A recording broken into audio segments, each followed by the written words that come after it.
ദൈവത്തിന് മഹത്വം. സ്വർഗീയരുടെ സ്വർഗീയാനുഭവങ്ങൾ.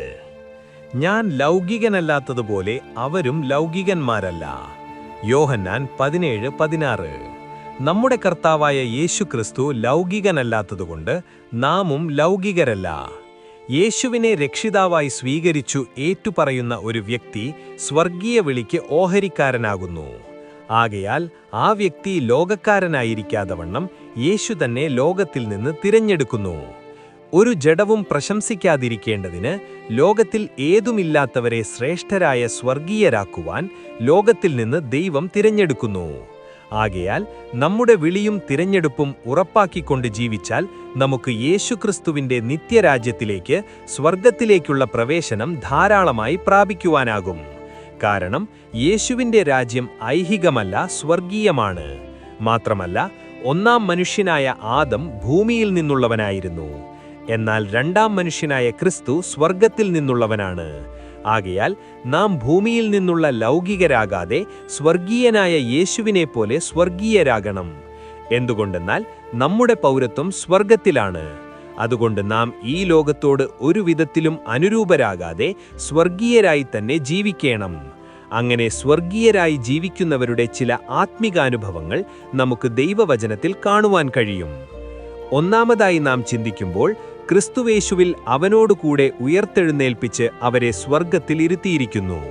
അതെന്തിനെന്നാൽ അവരെ ലോകത്തിൽ നിന്ന് തിരഞ്ഞെടുത്തിരിക്കയാൽ അവർ ഇനിയും ലൗകികരാകാതിരിക്കുവാനാണ്. ആകയാൽ ക്രിസ്തു ദൈവത്തിന്റെ വലതുഭാഗത്തിരിക്കുന്നിടമായ അവർ ഇരുത്തപ്പെട്ട സ്ഥലമായ ഉയരത്തിലുള്ളത് അന്വേഷിക്കുന്നവരാകണം. ഭൂമിയിലുള്ളതല്ല, ഉയരത്തിലുള്ളത് തന്നെ ചിന്തിക്കുന്നവരായും ജീവിക്കേണ്ടിയിരിക്കുന്നു. അങ്ങനെയുള്ളവർ വരുവാനുള്ള ലോകത്തിന്റെ ശക്തിയും അനുഭവങ്ങളും ആസ്വദിക്കുന്നവരാകും. ദൈവരാജ്യം ഭക്ഷണവും പാനീയവുമല്ല, പരിശുദ്ധാത്മാവിൽ നീതിയും സമാധാനവും സന്തോഷവും ഇംഗ്ലീഷ് ആയിരിക്കയാൽ അതിൽ ക്രിസ്തുവിനെ സേവിച്ചുകൊണ്ട് ദൈവത്തെ പ്രസാദിപ്പിക്കുന്നവരാകും. മാത്രമല്ല, അവർ അബ്രഹാമിനെപ്പോലെ കുടുംബമൊന്നായി ഭൂമിയിൽ തങ്ങൾ അന്യരും പരദേശികളുമെന്ന് ഏറ്റുപറഞ്ഞുകൊണ്ട് ജീവിക്കുവാൻ ഉത്സാഹിക്കും.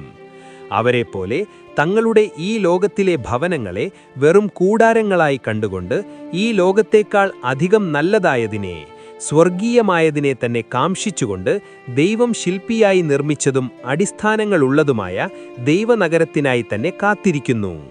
ആകയാൽ ദൈവം നമുക്ക് വേണ്ടി മുൻകരുതിയിരിക്കുന്ന ഈ ഏറ്റവും നല്ലതിനെ, സ്വർഗീയമായതിനെ തന്നെ കാത്തിരുന്നുകൊണ്ട് നമുക്ക് സ്വർഗീയരായി ജീവിക്കുന്നവരാകാം. രണ്ടാമതായി, സ്വർഗീയരായവർ തങ്ങളുടെ ദൈവത്തെ ദൈവമേ എന്നല്ല പിതാവേ എന്ന് വിളിക്കുന്നവരാകും.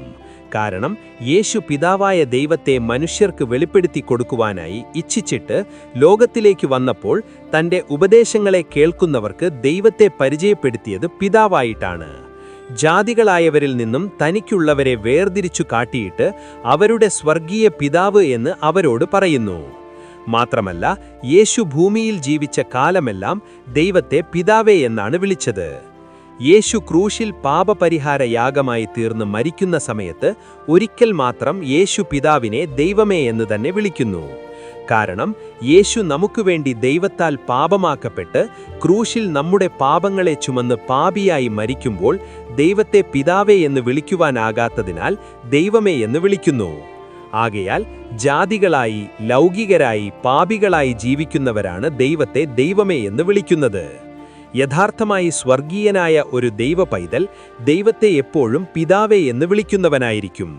വിശേഷാൽ പ്രാർത്ഥനകളിൽ എപ്പോഴും യേശു പഠിപ്പിച്ചതുപോലെ സ്വർഗസ്ഥനായ പിതാവേ എന്ന് തന്നെ വിളിച്ചു പ്രാർത്ഥിക്കുന്നവരാകും. നാമും സ്വർഗസ്ഥനായ പിതാവേ എന്ന് ധൈര്യമായി വിളിക്കത്തക്കവണ്ണം സ്വർഗീയരായി തന്നെ ജീവിക്കുന്നവരാകാം. മൂന്നാമതായി, സ്വർഗീയരായവർ ദൈവമക്കളാണ് എന്ന് ചിന്തയോടെ തന്നെ ജീവിക്കുന്നവരുമായിരിക്കും. കാരണം നമ്മുടെ സ്വർഗീയ പിതാവ് സൽഗുണപൂർണനാകയാൽ നാമും സൽഗുണപൂർണരാകുവിനെന്ന് യേശു ആവശ്യപ്പെടുന്നു. ആകയാൽ നാം ഈ ലോകത്തിൽ നമ്മുടെ സ്വർഗീയ പിതാവിൻ്റെ സ്നേഹം നഷ്ടപ്പെടുത്തക്കവണ്ണം ലോകത്തെയും ലോകത്തിലുള്ളതിനെയും സ്നേഹിക്കരുത്. പകരം ലോകത്തിൻ്റെ മോഹത്താലുള്ള നാശം വിട്ടൊഴിഞ്ഞിട്ട് ദിവ്യ സ്വഭാവത്തിന് കൂട്ടാളികളായിത്തീരണം. യേശു ഉദാഹരണമായി പറയുന്നതുപോലെ സ്നേഹിക്കുന്നവരെ മാത്രം സ്നേഹിക്കുന്നവരായിരിക്കാതെ ശത്രുക്കളെയും സ്നേഹിക്കുന്നവരായും ഉപദ്രവിക്കുന്നവർക്ക് വേണ്ടി പ്രാർത്ഥിക്കുന്നവരായും തീരുവാനിടയാകണം. അതവർ സ്വർഗസ്ഥനായ പിതാവിൻ്റെ പുത്രന്മാരായി തീരേണ്ടതിനാണ്. ലൂക്കോസ് സുവിശേഷത്തിൽ യേശു പറയുന്നതുപോലെ പകയ്ക്കുന്നവർക്ക് ഗുണം ചെയ്തും ശപിക്കുന്നവരെ അനുഗ്രഹിച്ചും പുതപ്പെടുത്തു കളയുന്നവന് വസ്ത്രവും തടുക്കാതെയും ഒന്നും ഇച്ഛിക്കാതെ കടം കൊടുക്കുന്നവരായും ചുരുക്കത്തിൽ മനുഷ്യർ തങ്ങൾക്ക് ചെയ്യണമെന്ന് ആഗ്രഹിക്കുന്നതൊക്കെയും അവർക്ക് ചെയ്യുന്നവരായി കാണപ്പെടണം. സ്വർഗീയ പിതാവ് ദയാലുവും മനസ്സലിവുമുള്ളവനാകുന്നതുപോലെ സ്വർഗീയരുമായി തീരണം. ആകയാൽ മനുഷ്യരുടെ ലോകമോഹങ്ങൾക്കേറ്റവണ്ണം പാപികളായി ജാതികളെപ്പോലെ ദുസ്വഭാവികളായി ജീവിക്കാതെ ലോകത്താലുള്ള കളങ്കം പറ്റാത്തവരായി തങ്ങളെ കാത്തുകൊണ്ട് സൽഗുണപൂർണരായി സ്വർഗീയരായി തന്നെ ജീവിക്കാം. നാലാമതായി അവർ സ്വർഗത്തിലെ സകല ആത്മീയ അനുഗ്രഹങ്ങളാലും ക്രിസ്തുവിൽ അനുഗ്രഹിക്കപ്പെട്ടവരാകും. സ്വർഗസ്ഥനായ പിതാവിൻ്റെ സ്വർഗീയ അനുഗ്രഹങ്ങൾ മൂത്ത പുത്രനായ യേശുക്രിസ്തുവിലൂടെയാണ് നമുക്ക് ലഭിക്കുന്നത്. പിതാവായ ഇസഹാക്കിൻ്റെ അനുഗ്രഹം ലഭിക്കുവാനായി ഇളയ മകനായ യാക്കോബെ മൂത്ത മകനായ ഏശാവിൻ്റെ വസ്ത്രം ധരിച്ചുകൊണ്ടുപോയി ആ വസ്ത്രത്തിൻ്റെ വാസനയാൽ അനുഗ്രഹിക്കപ്പെടുന്നു. അതുപോലെ ക്രിസ്തുവിനോട് ചേരുവാൻ സ്നാനമേറ്റവരായ നാം ക്രിസ്തുവിനെ ധരിച്ചവരായിത്തീരുന്നു. അങ്ങനെ നാം ദൈവത്തിന് ക്രിസ്തുവിൻ്റെ സൗരഭ്യവാസനയാകയാൽ ദൈവം നമ്മെ അനുഗ്രഹിക്കുന്നു.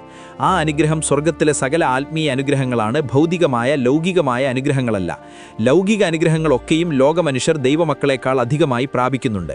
അതുകൊണ്ടൊരു സ്വർഗീയ മനുഷ്യനുള്ള അനുഗ്രഹങ്ങൾ ഒരിക്കലും ഭൗതികമായതല്ല, സ്വർഗത്തിലെ ആത്മീയ അനുഗ്രഹങ്ങൾ തന്നെയായിരിക്കും. ദൈവത്തിൻ്റെ രാജ്യം അന്വേഷിക്കുന്നവരാകയാൽ ദൈവം അവർക്ക് ഭൗതികമായ നന്മകളൊക്കെയും നൽകുന്നു എന്ന് മാത്രമല്ല, ദൈവരാജ്യവും അവർക്ക് നൽകുവാൻ ദൈവം പ്രസാദിക്കുന്നു. ആകയാൽ അവർ യാക്കോബിനെ പോലെ ഭൗതിക നന്മകൾക്ക് പ്രാധാന്യം കൊടുക്കാതെ സ്വർഗീയ അനുഗ്രഹങ്ങൾക്കായി ദൈവത്തോട് പോരാടി പ്രാർത്ഥിക്കുന്നവരായിരിക്കും. സ്വർഗത്തിലെ സകല ആത്മീയ അനുഗ്രഹങ്ങളും പ്രാർത്ഥനയാൽ പ്രാപിച്ച് നമുക്കും സ്വർഗീയരായി തന്നെ ജീവിക്കാം. അഞ്ചാമതായി സ്വർഗീയരായവർ മറ്റു ലോകമനുഷ്യരെ പോലെ ജഡീകരായിരിക്കാതെ സ്വർഗത്തിലെ സകല ആത്മീയ അനുഗ്രഹങ്ങളും അനുഭവിക്കുന്ന ആത്മീകന്മാർ തന്നെ ആയിരിക്കും. പ്രാകൃതരായ ലോകമനുഷ്യർക്ക് ദൈവാത്മാവിൻ്റെ ഉപദേശം ഭോഷത്വമായി തോന്നുകയാൽ അവർക്കത് കൈക്കൊള്ളുവാൻ കഴിയുന്നില്ല. ആത്മീകമായി വിവേചിക്കേണ്ടതാകയാൽ അത് ഗ്രഹിപ്പാനും സാധിക്കുകയില്ല. എന്നാൽ ദൈവം നമുക്ക് നൽകിയതിനെ അറിയുവാനായി ദൈവത്തിൽ നിന്നുള്ള ആത്മാവിനെ പ്രാപിച്ചവർ മാനുഷിക ജ്ഞാനം ഉപദേശിക്കുന്ന വചനങ്ങളാലല്ല, ആത്മാവ് ഉപദേശിക്കുന്ന വചനങ്ങളാൽ തന്നെ ആത്മീകമായത് പ്രസ്താവിക്കുന്നു. അങ്ങനെ ആത്മീകമായത് ആത്മീകന്മാർക്ക് തെളിയിക്കപ്പെടുന്നതിനാൽ ആത്മീകൻ സകലത്തെയും വിവേചിച്ചറിയുന്നു. ആയതിനാൽ ആത്മീകരായവർ ദൈവാത്മാവിനാൽ ഉപദേശിക്കപ്പെട്ടവരായി ആത്മീയമായത് ഗ്രഹിച്ചു വളരുന്നു. ഇസ്രായേൽ മക്കൾ മരുഭൂമി യാത്രയിൽ മന്ന കൊണ്ട് ഉപജീവിച്ചതുപോലെ ദൈവം അവർക്ക് സ്വർഗീയ ധാന്യമാകുന്ന ആത്മാവിൻ്റെ ഉപദേശങ്ങൾ നൽകി പോഷിപ്പിക്കുവാനിടയാകുന്നു. ഈ ആത്മീക ഉപദേശങ്ങളെല്ലാം സ്വർഗീയമായതാകയാൽ സ്വർഗീയരായി തന്നെ ജീവിക്കാൻ നമുക്കിടയാകും. ആറാമതായി സ്വർഗീയരായവർ ഒരിക്കലും ഈ ഭൂമിയിൽ തങ്ങൾക്കായി നിക്ഷേപം സ്വരൂപിക്കുന്നവരാകയില്ല, മറിച്ച് സ്വർഗത്തിൽ തങ്ങളുടെ നിക്ഷേപം സ്വരൂപിക്കുന്നവരായിരിക്കും. അതിനായി യേശു പറയുന്ന മാർഗം തങ്ങൾക്കുള്ളതൊക്കെയും വിറ്റ് ദരിദ്രർക്ക് കൊടുക്കുക എന്നാണ്. എന്നാലാണ് അവർക്ക് സ്വർഗത്തിൽ നിക്ഷേപമുണ്ടാകുക. യേശുവും തൻ്റെ ശിഷ്യന്മാരിലൂടെ ദരിദ്രർക്ക് കൊടുത്ത് സഹായിക്കുന്നവരായിരുന്നു. ആകയാൽ തങ്ങളുടെ ഇടയിലെ ദരിദ്രരെ ഓർത്തുകൊണ്ട് അവരെ സഹായിക്കാൻ സ്വർഗീയർ എപ്പോഴും ഉത്സാഹിക്കുന്നവരാകും. അത് സ്വർഗത്തിൽ അവർക്ക് നിക്ഷേപമായി മാറും. മാത്രമല്ല, സ്വർഗത്തിൽ തങ്ങൾക്ക് നിലനിൽക്കുന്ന ഉത്തമ സമ്പത്തുണ്ട് എന്നറിഞ്ഞിട്ട് ഭൂമിയിലെ തങ്ങളുടെ സമ്പത്തുകളുടെ അപഹാരവും സന്തോഷത്തോടെ സഹിക്കുന്നവരായിരിക്കും. ഇനിയും ഈ ലോകത്തിൽ തങ്ങൾക്ക് തന്നെ നിക്ഷേപിച്ചിട്ട് അനുഭവിപ്പാൻ കഴിയാതെ പെട്ടെന്ന് ലോകം വിട്ടു പോകേണ്ടി വരുന്ന മൂഢരായിരിക്കാതെ ദൈവവിഷയമായി സമ്പന്നരാകുവാൻ ഉത്സാഹിച്ച് പ്രവർത്തിക്കുന്നവരുമാകും. ആകയാൽ കർത്താവിൻ്റെ വരവിങ്കൽ തന്നിൽ നിന്ന് കൂലിയും പ്രതിഫലവും പ്രാപിപ്പാൻ പ്രവൃത്തികളിൽ ഉത്സാഹികളായി നമുക്കും സ്വർഗീയരായി തന്നെ ജീവിക്കുന്നവരാകാം. ഏഴാമതായി സ്വർഗീയ പൗരത്വമുള്ള സ്വർഗീയരായവർ സ്വർഗത്തിൽ നിന്ന് കർത്താവായ യേശുക്രിസ്തു രക്ഷിതാവായി വരുമെന്ന് കാത്തിരിക്കുന്നവരാകും. സ്വർഗാരോഹണം ചെയ്ത് സ്വർഗത്തിലേക്ക് പോയ യേശു സ്വർഗത്തിലേക്ക് പോയതുപോലെ തന്നെ വീണ്ടും വരും എന്നത് നമ്മുടെ പ്രത്യാശയും ധൈര്യവുമാണ്.